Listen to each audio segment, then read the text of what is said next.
Hi guys! Сегодня узнаете, на каких машинах гоняют американцы и правда ли, что в США машины дешевле, чем в наших странах. Погнали! Итак, друзья, почетное 10 место занимает Toyota Corolla. Ну, скажу реально, бренд Toyota дико популярен в Америке. Они здесь называют его reliable, то есть это бренд, которому можно доверять.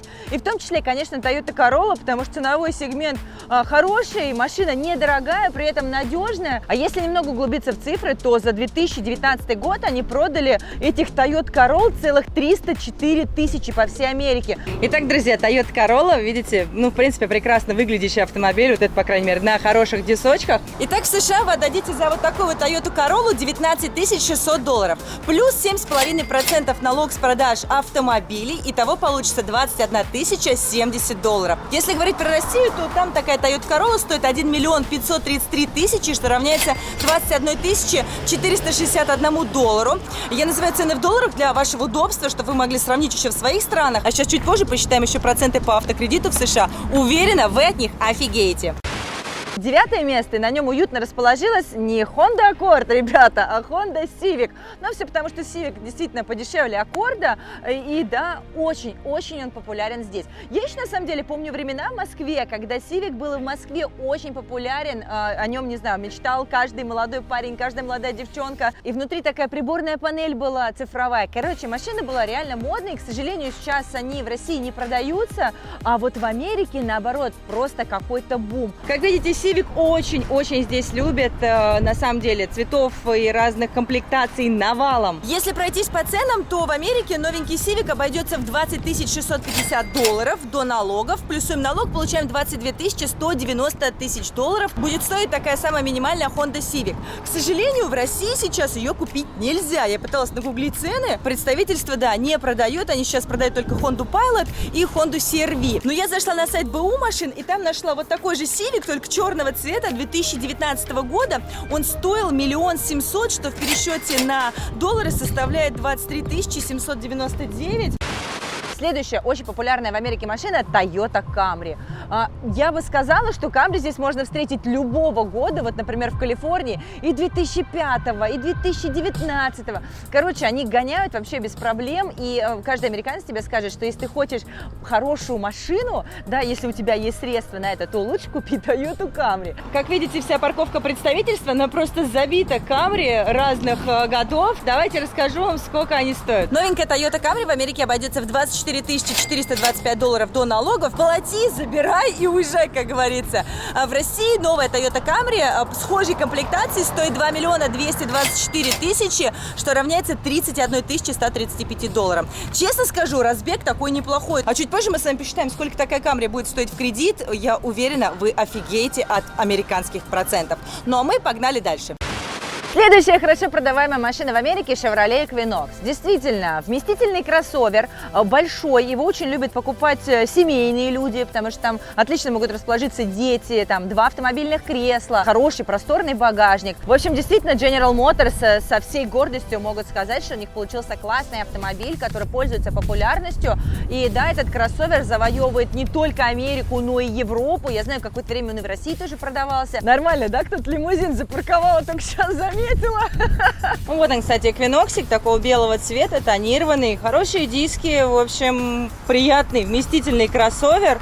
И, как видите, очень популярный в Америке. У ребят Chevrolet, видите, вся парковка забита. В основном это, как видите, кроссоверы. Так вот, если мы говорим о ценах на новенький Equinox, то это 23 800 долларов, плюс 7,5% налог, получается 25 585 долларов за хороший вместительный кроссовер. Кстати, друзья, прямо здесь и сейчас вы увидите победителей 2 розыгрышей. Здесь 20 долларов, здесь футболки с надписью «Калифорния». Ребята, поздравляю победителей. Напишите мне обязательно на почту, она указана в описании к этому видео. А в комментариях к этому видосу я хочу разыграть исторический номер Route 66. Ребят, как обычно, для того, чтобы выиграть, нужно просто кинуть коммент, быть подписанным на канал и обязательно поставить лайк этому видео. Желаю удачи, ну а мы с вами погнали дальше. Следующий по списку Nissan Rogue. Что это за зверь такой, спросите вы, да? Но дело в том, что эта модель для североамериканского рынка, она с 2007 года. Здесь нам известны две модели, да, Nissan, похожих. Это Nissan Qashqai и Nissan X-Trail. Так вот, Nissan Rogue, это первое поколение его, это был Nissan Qashqai, а вот следующее поколение, это уже Nissan X-Trail. Машина на самом деле классная, на дорогах их много, можно встретить как версии с передним приводом, так и с полным приводом. Ну что, огромное количество машин Nissan, как правильно сказать, Nissan, черные, белые, ну, в принципе, расцветка стандартная всегда у американцев, очень редко можно встретить какие-то яркие машины. Американские машины, как обычно, отличаются более богатой комплектацией, как можем видеть, вот смотрите, тут у него просто куча всего, и, соответственно, в Carfax можно пробить всю его историю, гарантия 7 лет. Внутри он тоже достаточно милый, тряпичный салон, но снаружи это просто, конечно же, классная машина. Если мы говорим о переднеприводном Nissan Rogue, то здесь в Америке он начинается от 25 300 долларов. В России, конечно же, логичнее сравнить с Nissan X-Trail, и там он стоит 1 737 000. Но версия Nissan, которая продается здесь, я бы отнесла к более такой богатой комплектации. SE получается за такую версию 1 839 000 рублей. Кстати, в Америке, когда будете смотреть комплектации машин, вы редко сможете увидеть автомобиль с механической коробкой передач. То есть здесь, в принципе, все будет на автомате, но понятно, что там роботы-вариаторы. И вот такой темы типа «возьму механику, сэкономлю», она здесь не пройдет, потому что, ну, вы просто не встретите здесь механику, американцы предпочитают гонять на автомате. Следующее почетное место в рейтинге любимых американских тачек занимает Honda CR-V. Сама Honda говорит, что за прошлый год они просто какой-то рекорд продаж побили с этой моделью. Действительно, модель удачная, как и с точки зрения дизайна, так и внутри. В ней есть все в Америке, да, я вам уже не раз говорила, что такие комплектации богатые, да, но потому что американцы не покупают голые, да, машины, какие вот иногда у нас продаются, да, где даже привода нету электрического у стекол, а приходится так вот закрывать. Таких здесь просто не встретишь. Honda CR-V американцы нежно любят за вместительность, конечно, за надежность. Ну и, в принципе, семейный автомобиль, прекрасно выглядящий. И, конечно же, поэтому он пользуется особым спросом. Если мы говорим о ценах на вот такой вот новенький CR-V, то в Америке она составляет 27 466 долларов за Honda CR-V. Если мы сравниваем с ценами в России, то в России он стартует от 2 199 000 рублей, что составляет 30 785 долларов. То есть разница получается чуть больше, чем 3000 долларов.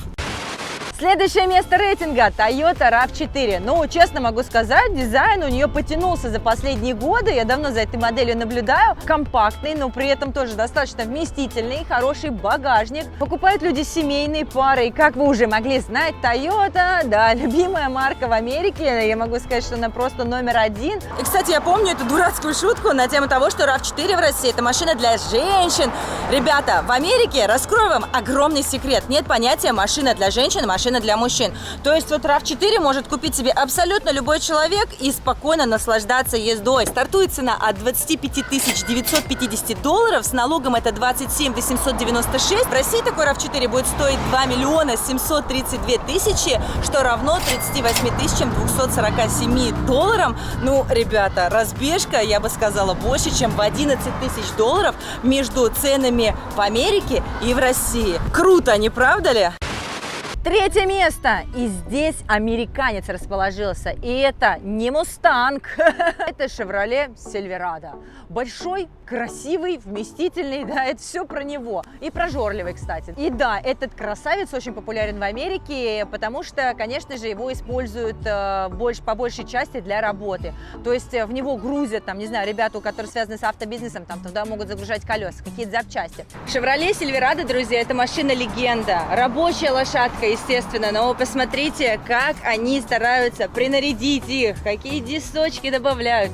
В общем, максимально пытаются сделать машину не только вот такой вот брутальной и грузовой, но еще и модной. Если мы говорим о ценах, то они стартуют от 28 500 долларов за вот такой вот Chevrolet Silverado. Это V8, это 6,2 литра. В России они не продаются, поэтому, да, можно сказать, что типичная американская машина. Как вам, друзья, вот такое авто? Могли бы себе такое купить, например, гонять на дачу, а? Как это не покажется странным, ни Мерседесов, ни BMW вы не увидите в топах и в списках самых надежных американских и популярных американских машин. Ну, потому что американцы считают, что они не очень надежные, очень много техники, электроники, впрочем, как у нас, да? Именно поэтому они отдадут предпочтение, скажем, при выборе в пользу больше японца, чем немца. И это не значит, что американцы не купят BMW, точнее, правильно говорить, BMW здесь, пожалуйста, выбор огромный, но лично я немцев люблю. Смотрите, какой i8, красненький, какой классный. Как вам, друзья, такие детки?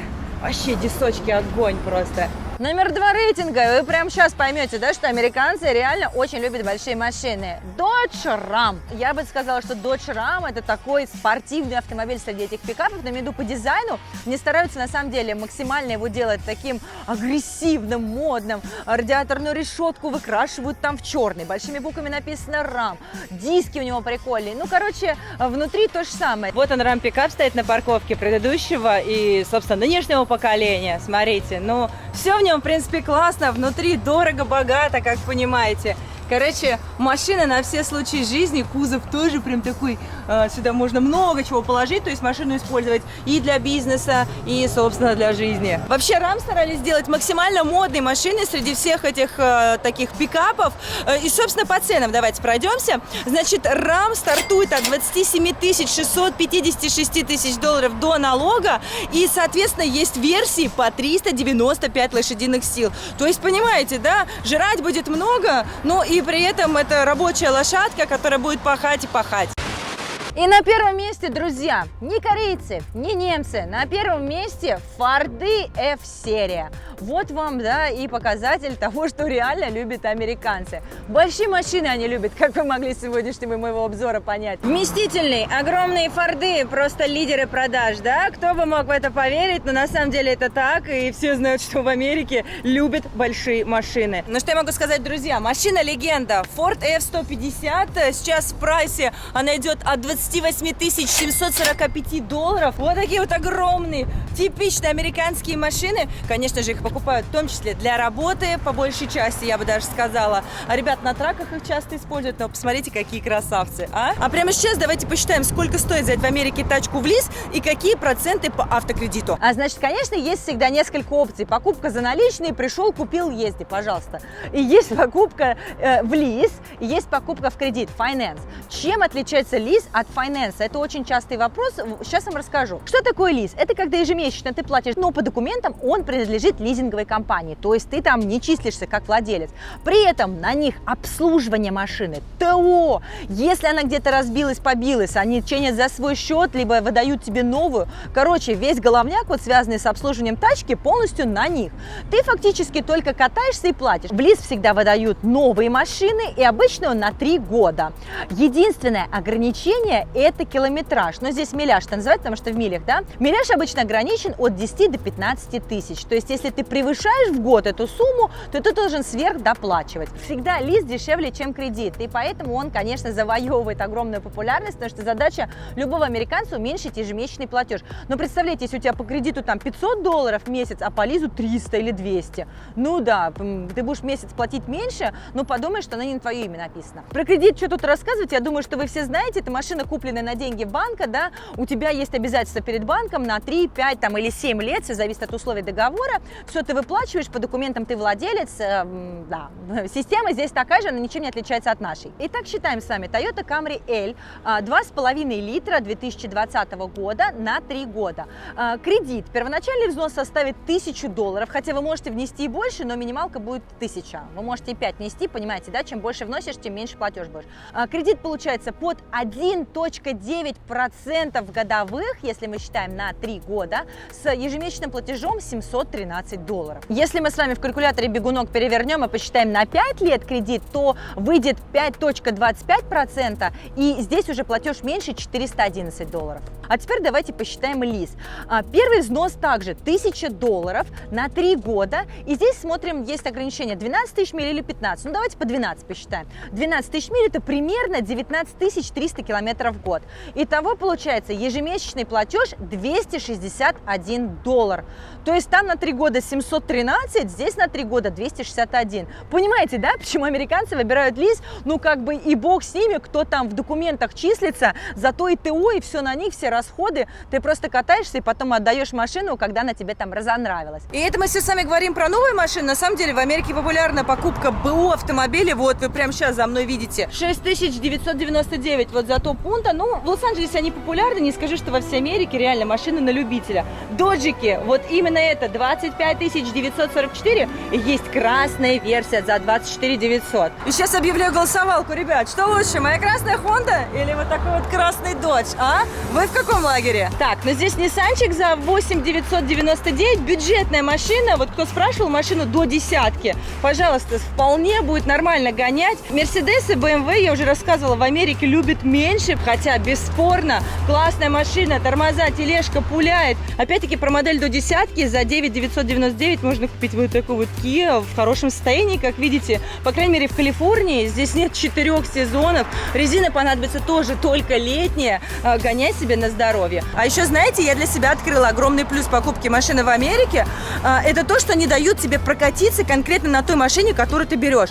То есть, не знаете, не машина для тест-драйва, а вот конкретно хочу вот этот Charger. Сажусь и еду. Не понимаю, почему до сих пор у нас вот тест-драйв делают на машине, которую ты не покупаешь. Ну, то есть, обычно максимальная комплектация, садишься в ней, гоняешь, а потом садишься в свою, ну, обычно подешевле, что уж тут скрывать, и немножко разочаровываешься. Мне кажется, вот такая вот политика, как у американцев, она более прикольная. Короче, друзья, поделитесь, пожалуйста, своим мнением, какая тачка из сегодняшнего обзора американского вам понравилась больше всего, какую бы вы купили себе. Не забывайте ставить лайк этому видео, подпишитесь, пожалуйста, на канал, если вы этого еще не сделали, а также заглядывайте ко мне в Инстаграм на Lifornication, там каждый день свежак из Лос-Анджелеса. И помните про розыгрыш номерка Route 66. Всем желаю удачи, увидимся в новых видео. Bye, guys!